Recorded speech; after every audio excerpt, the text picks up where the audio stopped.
כולנו זוכרים את הרגעים הבלתי נשכחים של אבטאר כשף האוויר האחרון והאגדה של קורה, אבל מה אם הייתי אומר לכם שישנם רעיונות וסצנות שמעולם לא הגיעו למסך? בסרטון של היום נחשוף את הרעיונות שנגנזו, הסצנות שלא ראו אור והבחירות שיכולו לשנות את הסיפור שאנחנו כל כך אוהבים, ואולי אפילו לתקן אותו. מה קורה גובלינים? וטוב שחזרתם לערוץ שלנו.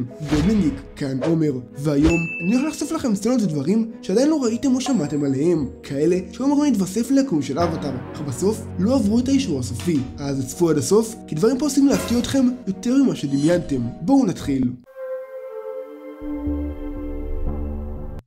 רצח באבטאר? אז אנחנו יודעים שבאבטאר כשף האוויר האחרון, אנג לא הורג, או לפחות מנסה שלו. כלומר, לא ראינו באמת סצנה שבה הוא הורג מישהו, בדם קר, בכוונה. כאילו הדבורה הזו היא לא בדיוק בן אדם, שכחו מזה. בכל אופן, לפי אבטאר אקסטרה, שזה מידע נוסף מהפקת אבטאר, היוצרים אכן תכננו שבמקור, אנג יהרוג מישהו. יש ניחושים? ובכן זה לא אוזאי. הדמות שאנג היה אמור להרוג לפי יוצרי הסדרה בתכנון, הוא הגנרל פנג, שהופיע בפרק הראשון בעונה השנייה. פנג ניסה למצוא דרכים להכניס את אנג למצב האבטאר, ובוא נגיד שחלק מהם לא בדיוק היו מוסריות. בקטע הזה, לאחר שפנג מטביע את קטרה באדמה ואנג נכנס למצב האבטאר, אנג היה אמור להרוג את גנרל פנג כשהוא במצב האבטאר, ורק לאחר מכן רוקו היה אמור להופיע ולהסביר לו מה הוא עשה ועל ההשלכות כביכול. אך כמו שאנחנו יודעים, זה לא קרה, וגנרל פנג אכן נשאר בחיים, ולא ראינו אותו שוב מאז, כי שוב, הוא תוכנן למות. האמת, שאם זה היה קורה ואנג באמת היה הורג, זה יכול ליצור קו עלילה ממש מעניין, שבו אנג מפחד להיכנס למצב האבטאר כי הוא מפחד להרוג שוב. בכל אופן נציין שהסצנה שבה אנג הורג את גנרל פנג לא אושרה להיכנס לסדרה בגלל ההגבלה שזוהי סצנה שהיא לא ידידותית לילדים. סוקה הרקדן. אז בפרק הראשון בעונה השלישית בכשף האוויר האחרון, אנג הולך לבית ספר באומת האש. בהמשך הפרק, אנג מבין שהתלמידים לא משוחררים ולא מכירים באמת את התרבות של אומת האש שהוא הכיר 100 שנים לפני. לכן הוא מחליט לעשות מסיבת ריקודים, במערה שהוא והצוות הסתתרו. מסתבר שבין סצנות הריקודים שראינו הייתה אמורה להיות גם סצנה נוספת שבה רואים את סוקה רוקד יחד עם סוג של צעיף. כן, אבטאר אפילו פרסמו את הסאונד שהיה אמור להתנגן במהלך הסצנה, וקראו לסאונד ריקוד הצעיף, והוא שר שזו הייתה אמורה להיות המוזיקה בסצנה וסוקה היה אמור לרקוד. הסיבה למה הקטע הזה לא נכנס לסדרה פעם לא הוסברה, ולא כזה ברור למה. פרק הפלשבק. ההגדה של קורה לא טובה כמו אבטאר כשף האוויר האחרון, אך בחלק מהפעמים היוצרים לא היו אשמים בזה. ניקולודיון הם אלו שהקשו הרבה פעמים על צוות היוצרים וההפקה מבחינת זמנים וכסף, ובעונה הרביעית והאחרונה של אבטאר קורה בהחלט מרגישים בזה. מי שזוכר, פרק 8 בעונה הרביעית מורכב כולו מפלשבקים של דברים שקרו בעבר, והדמויות שנזכרות ומדברות על זה. למשל, קורה מדברת על העבר עם אסמי וטנזן, מאקו מספר לנסיך את מה שהיה, וורק ובולין נזכרים בנשכחות. ובקיצור, כל הפרק אנחנו פשוט רואים פלשבקים של דברים שכבר ראינו מהעונות הקודמות, ואת הדמויות שמספרות אותם. אז מסתבר שגם זה לא בחירת היוצרים. מה שקרה הוא שניקולודיון הקשו על היוצרים מבחינה כספית. הם הכריחו אותם לעשות 13 פרקים בעונה מינימום, כמו רוב העונות האחרות של הגדה של קורה. עכשיו, בגלל התקציב הנמוך, היוצרים וההפקה לא יכלו לעשות 13 פרקים עם אנימציה טובה, ולכן בשביל ששאר הפרקים יהיו יותר איכותיים, היוצרים היו חייבים ליצור סתם פרק כמו הפרק הזה, ולכן בפועל היוצרים והפקת אבטאר היו צריכים לזרוק כביכול על פרק אחד מתוך 13 על הפרק השמיני, כדי ששאר הפרקים יהיו עם אנימציה טובה כמו שהם רצו. וזה למה פרק 8 הוא כולו סצנות פלשבקים שעליהם הפרק בנוי, כי היוצרים והפקת אבטאר לא היו צריכים להוציא עוד כסף על האנימציה, ובעצם לקחו סצנות שקרו כבר. דרך אגב, התקציב הנמוך הוא גם הסיבה למה איכות האנימציה בכללי של העונה הרביעית ממש ירודה, בהשוואה כמובן לאנימציה המטורפת שהייתה לנו בעונה לפני, בעונה השלישית. אבל חכו, זה לא הסוף, כי בואו תשמעו מה היה הפרק האמיתי במקור במקום פרק 8. פרק על היתומה. אז הרגע דיברנו על פרק 8 ולמה הוא כזה בעונה הרביעית בקורה, אבל האם ידעתם מה היה הרעיון המקורי לפרק 8 לפני שניקולודיון הורידו לו יוצרים את התקציב? אז במקור, פרק 8 בעונה הרביעית בהגדה של קורה היה אמור להיות פרק המקור על קובירה, שבעצם מספר את הסיפור על הדמות הזו, עם פלשבקים, דמות חדשות והכל, דומה מאוד לפרק שהיה לנו על המון בעונה הראשונה, שסיפר גם את הסיפור על המון כילד ומה הוביל אותו להפוך להמון. מן הסתם זה פרק חשוב, כי זה היה מסביר לנו את סיפור העבר של קובירה, והיינו מבינים מבינים יותר למה היא חושבת ופועלת בדרך שאנחנו רואים בסדרה. הפרק היה כבר כתוב ומאויר, ורק האנימציה הייתה חסרה. אבל שוב, כמו שאמרנו, ניקולודיון הורידו את התקציב, ולכן היוצרים מוכרחים להחליף את הרעיון בפרק של הפלשבקים. בפרק 8 הנוכחי, שכן היה סיכום מצחיק של הסדרה, אכן ספק שאני הייתי מעדיף פרק על קובירה במקום. דרך אגב, היוצרים רצו שאנחנו אכן נבין את הסיפור של קובירה, ולכן לאחר שהאגדה של קורה העונה הרביעית פורסמה, ניקולודיון כן הסכימו לפרסם את הסיפור כפלשבק באחד הקומיקסים של האגדה של קורה.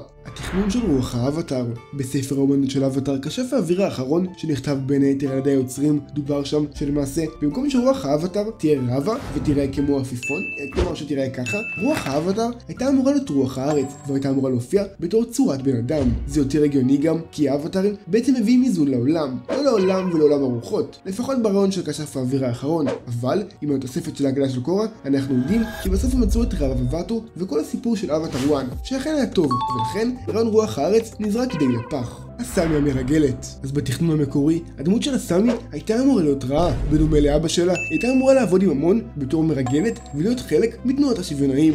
התכנון היה שהיא תתקרב לאט לאט למאקו וכך גם לאבטר קורה, ובעצם היא תיתן מידע להמון. בסוף היוצרים החליטו לשנות את הרעיון, כי אמרו שהצופים החלו מתחברים לסמי בפרקים 5, 6 ו-7. אני חייב לומר שאם זה היה בסוף קורה, זה היה מאוד הגיוני. הרי אמא של הסמי נרצחה בידי כשף, וזה הגיוני מאוד שהסמי גם תשנא כשפים כמו אבא שלה ותהיה חלק מתנועת השוויונאים. דרך אגב, מינוס ענקי בהגדה של קורה זה שהם פשוט העלימו את התנועה הזו, כלומר לאחר שהמון מת תנועת השוויונאים נעלמה, וזה פשוט לא הגיוני. כאילו איפה הם? אנשים לא פשוט מזניחים משהו שהם מאמינים בו, וחוץ מזה אחרי שמנהיג תנועה מת כמו המון, התנועה תמשיך ואפילו תתחזק ותהפוך קיצונית יותר. כאילו ככה זה עובד, הייתי חייב לציין את זה. בואו נמשיך.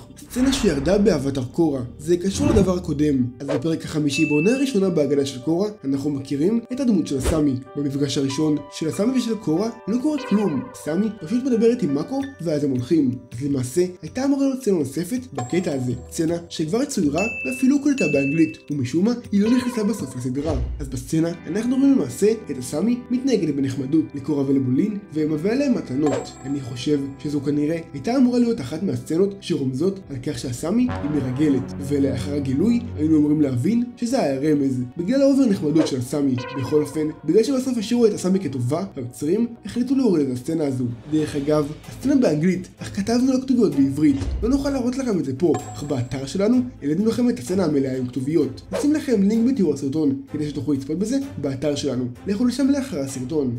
אזולה מתחתנת, אז למעשה איפשהו בפרקים האמצעיים של ספר 3 באבטר אושר שלפי תוכניות אזולה הייתה אמורה להינשא לאיזה בחור מלכותי מאומת האש על ידי עוזי, אבא שלה. זה כנראה היה קורה אחרי פרקי הפלישה, איפשהו שם, כי בפרקים האלו אין לו תמיד תפקיד לאזולה, ואנחנו יותר מפוקסים על הגאולה של צוקו. בכל אופן, הרעיון של הניסויים המאורגנים של אזולה היה מציג לנו צד אחר לגמרי שלה, ובעצם אנחנו הקהל היינו אמורים להזדהות עם הדמות ואפילו לרחם עליה, באיך שהיא נשלטת על ידי עוזי. בסוף כמובן זה לא קרה, ומעניין היה לראות איך הם עושים את זה ברצף הזמן. הקונספט של דוד דירו. אז למעשה, דוד דירו היה אמור להיות שונה לגמרי באיכשהו בסדרה, ותודה שבסוף זה לא קרה. בתכנון המקורי, דוד דירו היה אמור להיות איש צבא קשוח שנשלח מאומת האש לאמן את צוקו, ובסוף הוא גם היה אמור לבגוד בו. למזלנו, זה לא קרה, ובמקום זה קיבלנו את אחת מהדמות הטובות בסדרה, החיזיון של לאנג, והפרקים האבודים בכשף האוויר האחרון, גרסת גובלינגיק. אז למי שלא יודע, בפרק של לגור באבטר כשף האוויר האחרון, לאנג היה אמור להיות חיזיון נוסף, שבעצם מראה סצנה מפחידה שלא אושרה. הסצנה פורסמה כאיור, ולמעשה דיברנו והראינו את הכל בסרטון אחר לגמרי שלנו, ולכן נרשום לכם לינק בתיאור שתוכלו לראות את זה שם. בנוסף, יש עוד 2 פרקים באבטר כשף האוויר האחרון שגם הם אושרו על ידי היוצרים, אך לא פורסמו. הפרק הנעלם הוא אחד מהפרקים האלו, וגם אותו סיפרנו בערוץ בסדרה של 4 סרטונים. אז אם עדיין לא ראיתם, יש לכם הרבה מה להשלים, משאירים לכם גם לזה לינק. ולבסוף, פרק נוסף שגם הוא אושר כרשמי, הוא למעשה פרק הפיילוט, הפרק הראשון אי פעם של אבטר האנג. גם עליו דיברנו בסרטון אחר לגמרי שלנו, ואפילו הבאנו לכם גישה לצפות בו עם כתוביות. תסלחו לנו כמובן על הכל בסרטונים האלה, כי אחרי הכל אלו סרטונים לפני 2. בכל אופן, יש לינק בתיאור לכל הסרטונים שציינו. בואו נמשיך. מיניות באבטר? אז כמו שאנחנו יודעים, אבטר כשף האוויר האחרון והאגדה של קורה אלו סדרות שמשודרות בניקולודיון, ערוץ שמותאם לילדים, ולכן כל דבר שמופיע בסדרות האלה עבר את הצנזורות המתאימות כדי להופיע שם, ומה שלא עבר פשוט לא מופיע, כמו מספר הדברים שדיברנו עליהם שלהם בסרטון הזה. בכל אופן, בסדרות, כמו בעולם האמיתי, הדמויות מפתחות רגשות לדמויות אחרות, ואנחנו בעצם רואים מערכות יחסים ואת ההתפתחות שלהם בין הדמויות. באבטר כשף האוויר האחרון, אכן ידוע מהכותבים שהם תכננו לתת יותר דגש למערכת היחסים של מיי וצוקו, אבל לטענת ניקולודון, הסצנות האלה היו פחות מתאימות לילדים, ולכן רק סצנות בודדות הופיעו בסדרה. בהגדה של קורה נתנו יותר חופש ליוצרים ולהפקת הסדרה לדבר ולהראות את הדברים האלו, ולכן זה גם יותר מופיע בהגדה של קורה, כי היא מכוונת לקהל קצת יותר בוגר. עזבו שלפעמים הסדרה מרגישה כמו טלנובלה, על זה נדבר בפעם אחרת. בכל מקרה, בפרק האחרון של ההגדה של קורה בעונה הרביעית הייתה אמורה להיות סצנה בין קורה לבין אסמי. אני מניח שהרבה מכם מכירים את הסצנה הזו, סצנה נשיקה בין הדמויות. בסוף, כמו שאנחנו יודעים, זה לא קרה, אבל כן הראו לנו את זה בקומיקסים בהמשך. ומה אתם חושבים על כל העניין הזה? ובכללי, האם אתם רוצים לראות עוד סצנות כאלה באבטר, או שלא הייתם משנים כלום ומשאירים את הסדרה כמו שהיא? אני יכול להגיד לכם רק דבר אחד, בהגדה של קורה, אני בוודאות הייתי משנה דבר או שניים, אם הייתי יכול. אז אם הגעתם עד לכאן, תדעו שאנחנו מעריכים אתכם בטירוף. תגיבו בתגובות למטה, אשטג ואת הדמות האהובה עליכם, כמו נגיד אשטג אנג או אשטג קורה או אשטג אפה, ונסמן לכולכם לב. תגיבו לנו גם איזה סצנות הכי הייתם רוצים שאכן יופיעו בסדרות, ולמה, וגם איזה סצנות אתם שמחים שלא נכנסו לסדרות. נזכיר שיש לנו אינסטגרם, ונשמח שתשימו עוקב כדי תמיד להתעדכן. אז בסדר גובלנים, אני הייתי אומר, וזה הסרטון של היום. מקווה שנהנתם, וכמובן, אם אהבתם, תעשו לייק, ואם ממש אהבתם, תעשו סאב, ואם אתם רוצים להתעדכן על כל סרטון חדש שעולה בערוץ, פשוט תלחצו על הפעמון, ואנחנו נתראה בסרטון הבא.